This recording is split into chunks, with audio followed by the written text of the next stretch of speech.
Imagine being in a room with 9 other people. You're shown 2 lines and asked, which is longer? You clearly see the answer, but all 9 said the wrong one. Do you speak your truth or stay silent?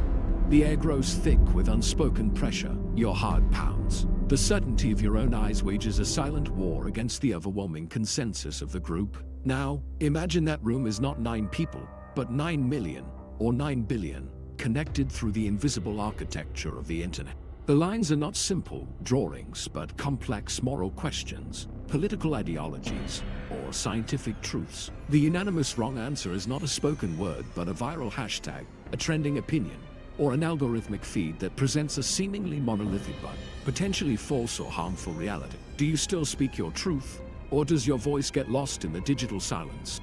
This dilemma, scaled from the intimate space of a laboratory to the boundless expanse of our global network, lies at the heart of one of the most powerful forces shaping human society. The herd effect, the tendency for individuals to align their behaviors, beliefs, and decisions with those of a group, even when it contradicts logic, evidence, or personal values, is a defining feature of our species. This is not a simple flaw in our cognitive wiring. It is a profound and ancient impulse. The fundamental human need for belonging and the primal fear of isolation are the evolutionary bedrock of conformity. These instincts, once essential for surviving the physical threats of the savannah, are now being manipulated and amplified by modern social and technological systems, with consequences that are both subtle and seismic.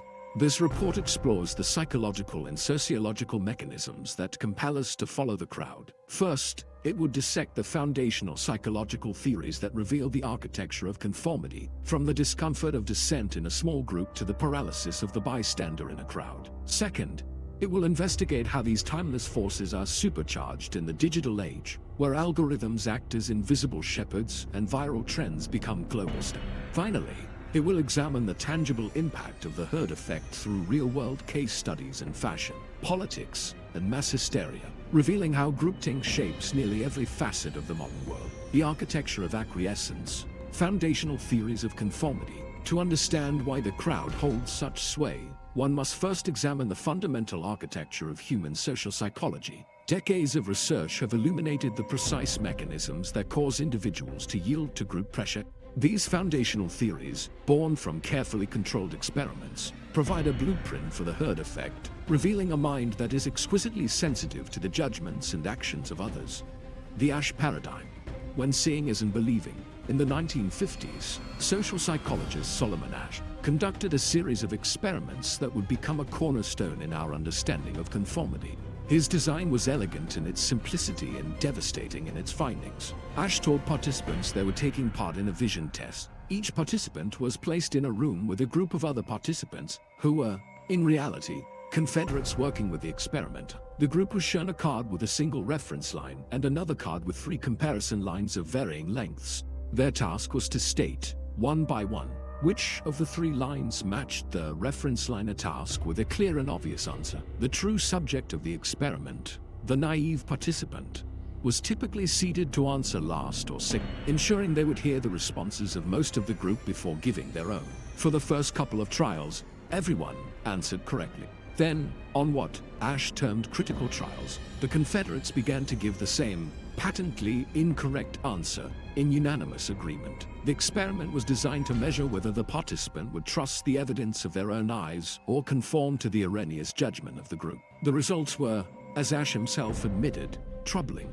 On average, participants conformed to the clearly incorrect majority on approximately 1/3 of the critical trials, with rates cited between 32% and 37%, while 25% of participants never conformed. A staggering 75% went along with the group at least once. To confirm that the task itself was not ambiguous, a control group of participants who judged the lines without group pressure made errors less than 1% of the time. The immense gap between these outcomes laid bare the power of social pressure to distort individual judgment. Recent replications have found strikingly similar results, with one 2022 study reporting a 33% conformity rate, confirming that the Asch effect is not merely a relic of its time. Post-experiment interviews were crucial in revealing why participants conformed, uncovering 2 distinct types of social influence.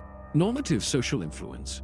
The most common reason for conforming was the desire to fit in and the fear of social consequences. The majority of participants who yielded admitted they did not actually believe the group's answer was correct. They conformed publicly to avoid the discomfort of standing out, fearing ridicule or being perceived as peculiar. This is normative influence, changing one's behavior to be liked and accepted by the group.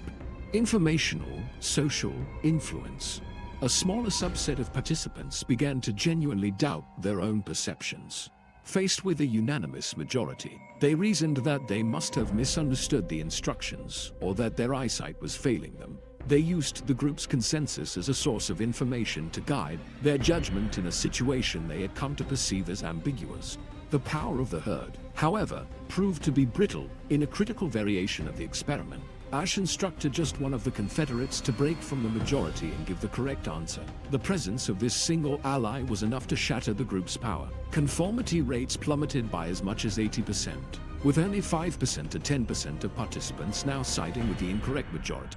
This demonstrated that the pressure to conform stems not from the majority's size alone, but from its unanimity. A single dissenting voice can be enough to liberate others to speak their own truth. The discomfort described by Asch's participants was more than just social awkwardness. It was a manifestation of a deep-seated biological response. The fear of rejection and isolation that drives normative conformity is rooted in an evolutionary survival imperative.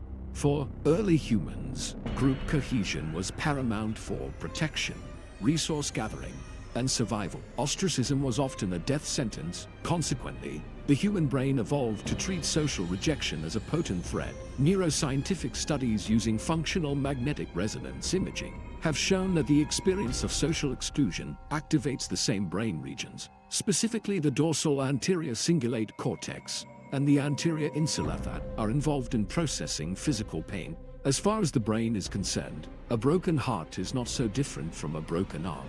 Therefore, the pressure felt in the Asch experiment is not a mere cognitive puzzle. It is the brain's ancient alarm system firing, signaling a threat to social standing that it interprets as a threat to survival itself. The decision to conform, even when we know better, is often a subconscious attempt to mitigate this neurological pain and retreat from the perceived danger of isolation. The spiral of silence, the perceived majority, and the voiceless minority. While the Asch experiments revealed the mechanics of conformity in a small group, German political scientist Elisabeth Nellenmann scaled this dynamic to the societal level with her spiral of silence theory in the 1970s.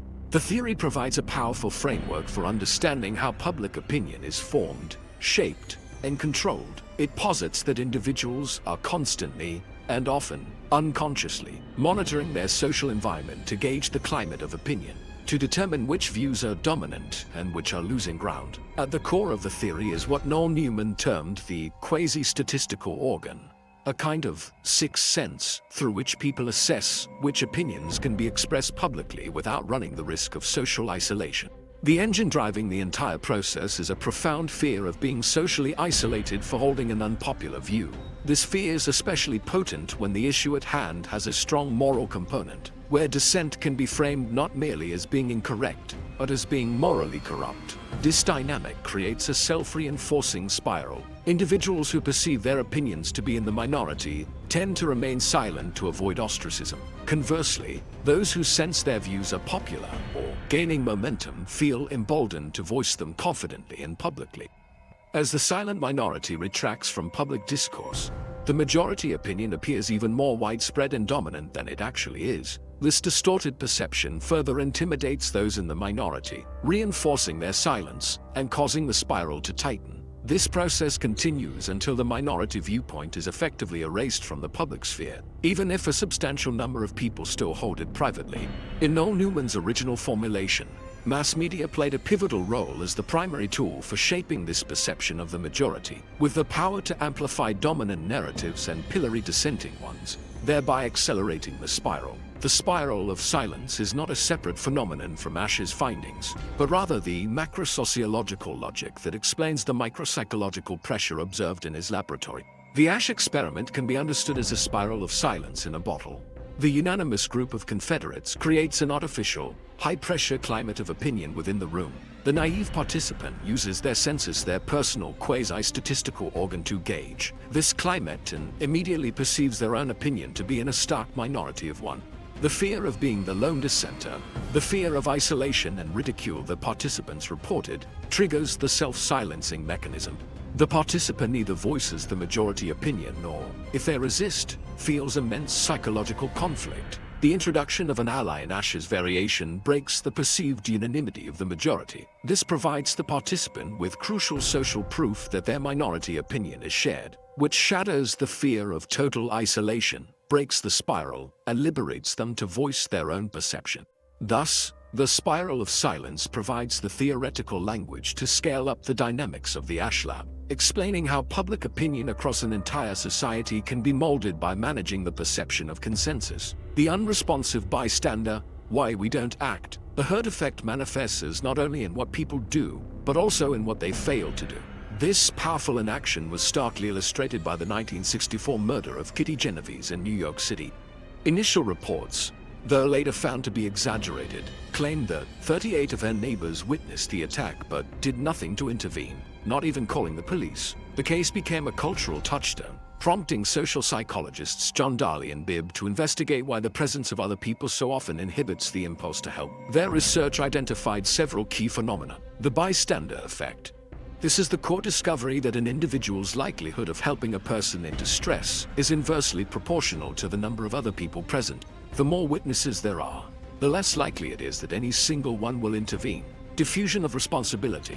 This is the primary psychological mechanism driving the bystander effect. When in a group, the moral obligation to act is not concentrated on one person, but is spread across all onlookers. Each individual feels less personal responsibility, operating under the assumption that someone else will surely do something. Pluralistic ignorance. In ambiguous situations, people look to others for cues on how to interpret the event.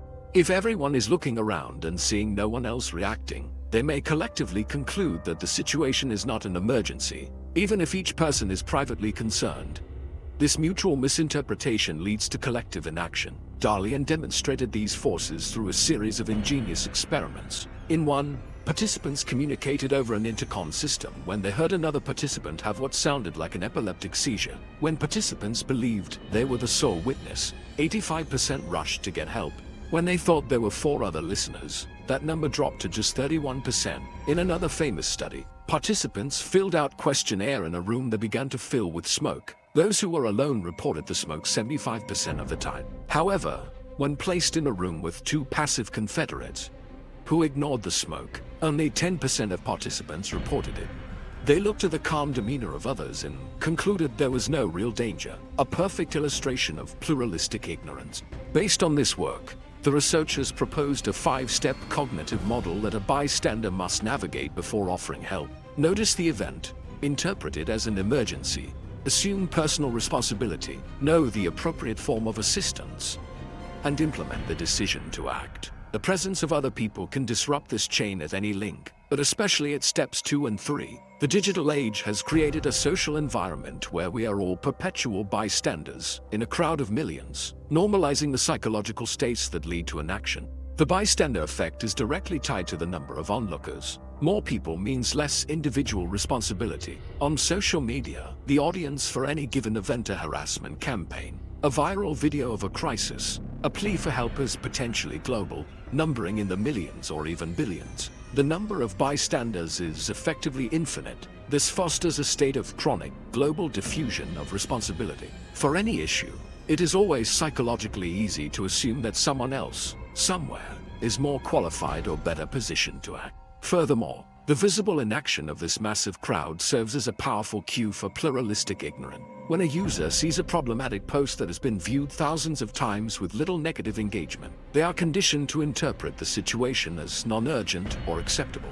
The psychological mechanisms that paralyzed a few dozen people in 1964 are now embedded in the very structure of our digital social spaces, potentially inhibiting billions from intervening in online harms. From cyberbullying to the spread of life-threatening misinformation, the unresponsive bystander is no longer an anomaly. It is the model for the typical internet user. The modern arena, herd mentality in the digital age, the foundational principles of conformity, silence, and bystander inaction were established long before the advent of the internet. However, the digital revolution has not rendered them obsolete. It has supercharged them. Modern technologies, particularly social media platforms, have created an unprecedented arena for the herd effect, where our innate psychological tendencies are amplified with breathtaking speed and scale.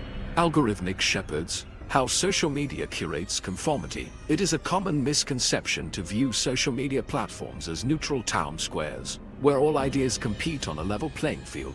In reality, they are meticulously engineered environments. Their core architecture is built not for civic discourse, but for user attention, driven by engagement-based algorithms designed to maximize the time users spend on the platform. These algorithms have become the invisible shepherds of the modern herd. This algorithmic curation creates personalized information environments that foster conformity through two primary mechanisms. Filter bubbles, a term coined by ELAP. A filter bubble describes the unique universe of information for each individual, algorithmically curated based on their past clicks, searches, and likes. By predicting what a user wants to see, the algorithm intellectually isolates them, limiting their exposure to differing perspectives and creating a personalized reality. Echo chambers. This is the social result of filter bubbles, combined with the natural human tendency for homophily, the inclination to connect with like-minded individuals. In these digital echo chambers, shared beliefs are constantly repeated, amplified, and reinforced, while dissenting views are marginalized or entirely absent. This process reduces critical thinking and is a significant driver of social and political polarization. These algorithmically constructed realities effectively automate and accelerate the spiral of silence on a mass scale by constantly feeding users content that aligns with their perceived interests and the views of their online network. The algorithm manufactures a powerful, personalized, perceived majority. Any personal opinion that deviates from this curated consensus feels more extreme and isolated than it might actually be, intensifying the fear of rejection and pushing the user toward silence or conformity.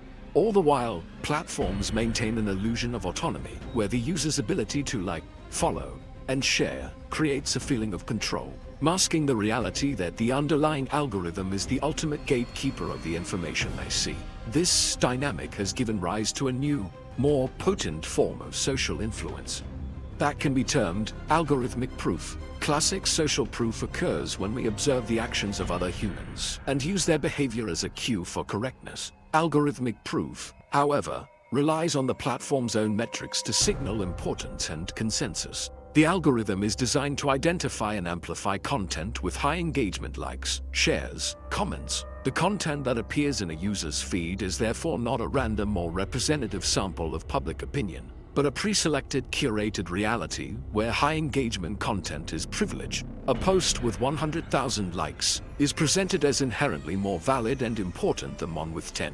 This creates a new cognitive shortcut. The user's thought process shifts from, "Many people believe this, so it might be true too. The algorithm is showing this to me prominently, so it must be important and true." The platform's decision to amplify content becomes a signal of legitimacy in itself, a form of validation that can feel more objective and data-driven than mere peer opinion. This creates a powerful feedback loop where users conform not just to the crowd, but to the crowd as it has been defined, validated, and amplified by the machine. The virality of the herd.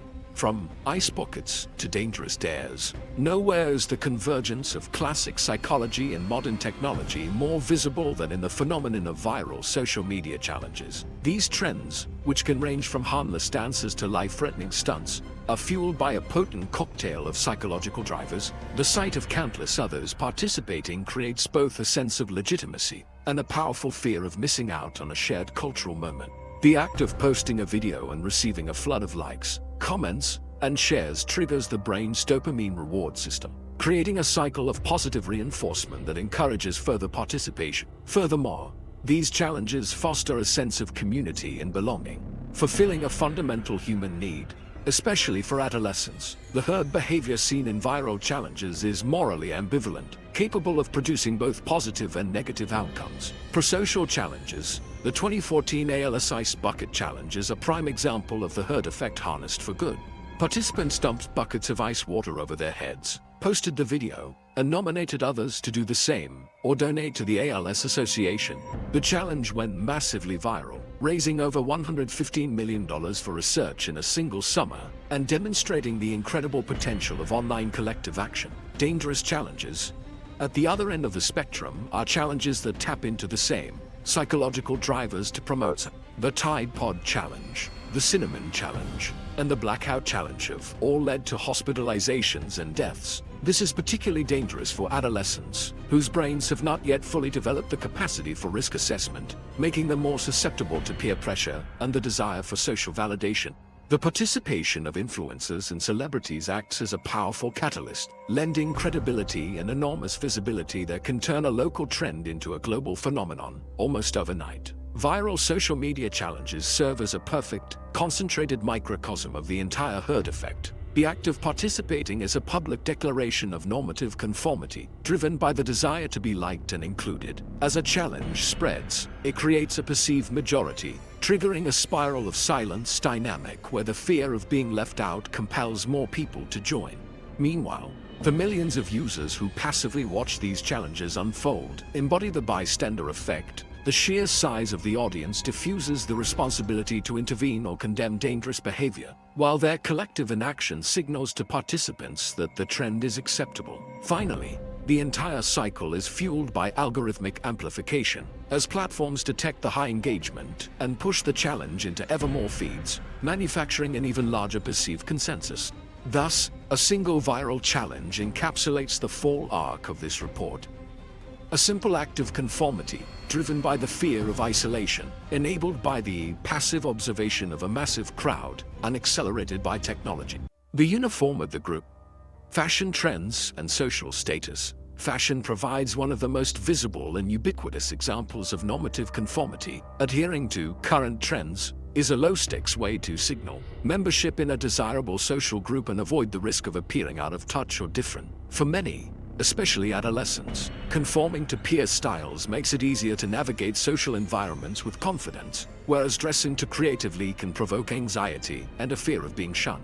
However, fashion choices are not simply about blind conformity. They represent a delicate negotiation between the need to belong and the desire to express a unique identity. Individuals often use clothing to mark their affiliation with specific subcultures, such as the distinct attire seen at heavy rock music festivals, which simultaneously conforms to the group's internal norms, while differentiating it from the mainstream.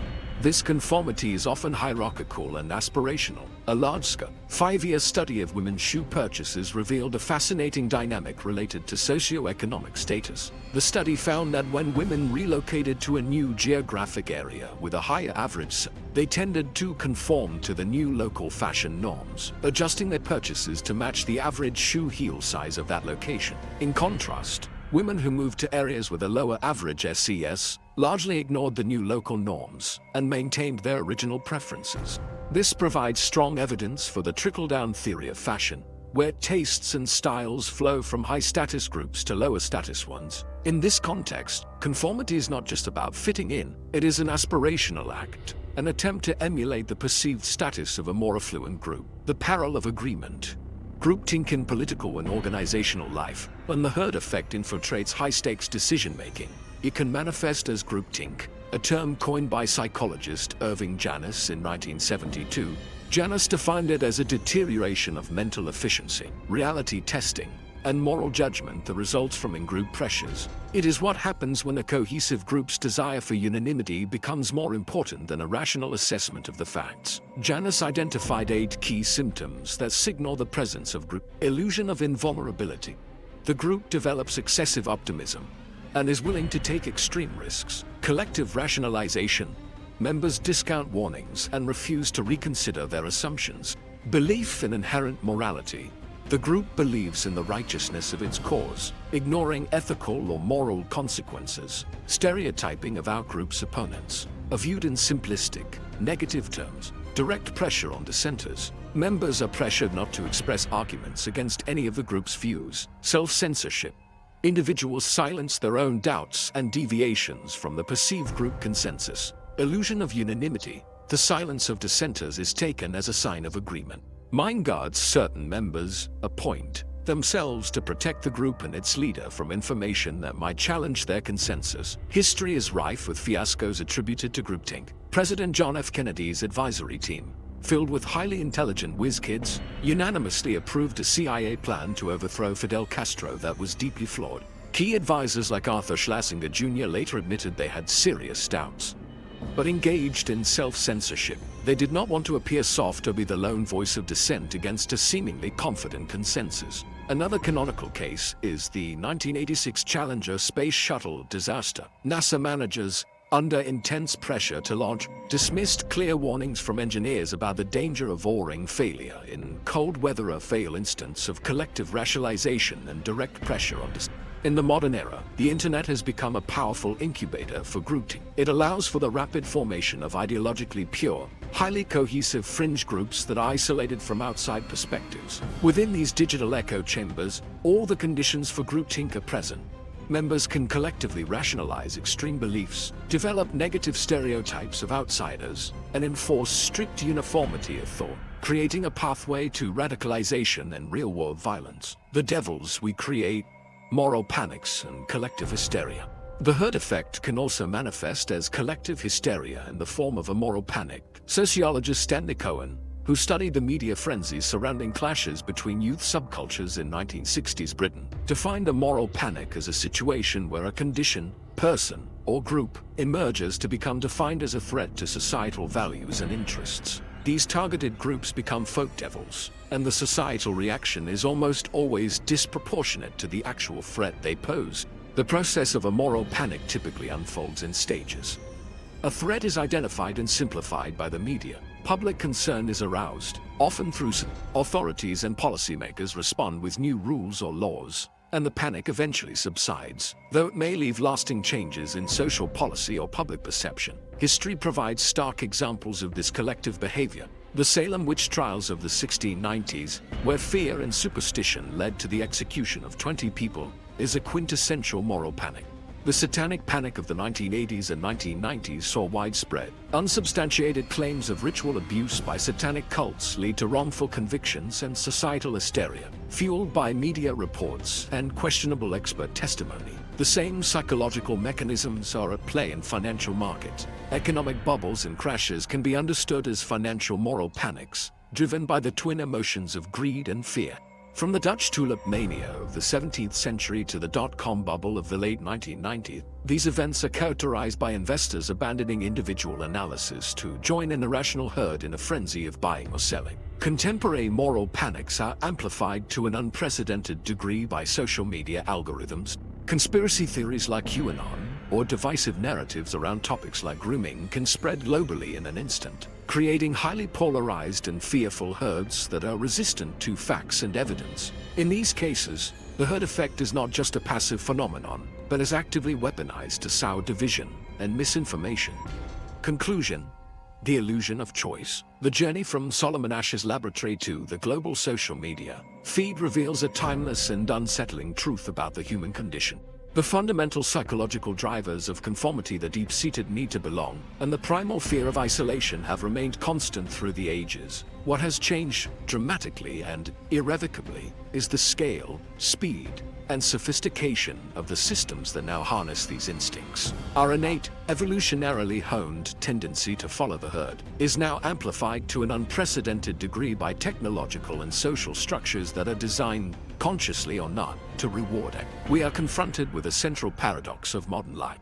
Our culture professes to celebrate individuality, authenticity, and critical thinking. We are told to be yourself and speak your truth. Yet, we are increasingly enmeshed in social and digital ecosystems that algorithmically foster conformity, punish dissent, and create the illusion of consensus. The same platforms that allow for unparalleled self-expression are also the most powerful engine for groupthink and herd behavior ever invented.